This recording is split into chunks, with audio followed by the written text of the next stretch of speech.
Now, the Nigerian military boasted about them regaining control of Gaza before the elections, but they didn't mention any of the Chibok girls. What's the government saying about this?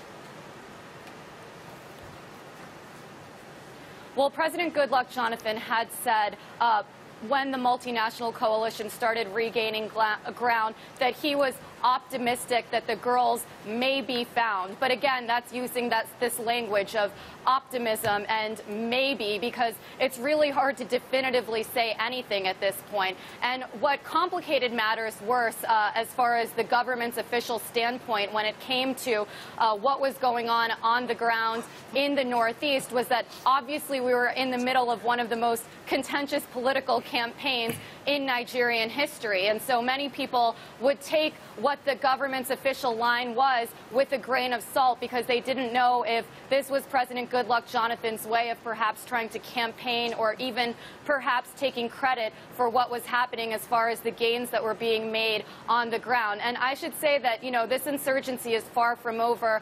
There were aerial strikes on Sunday that were in support of the multinational ground troops up in the Northeast. But we also saw just today 24 people who were killed in a mosque when Boko Haram militants actually disguised themselves as preachers.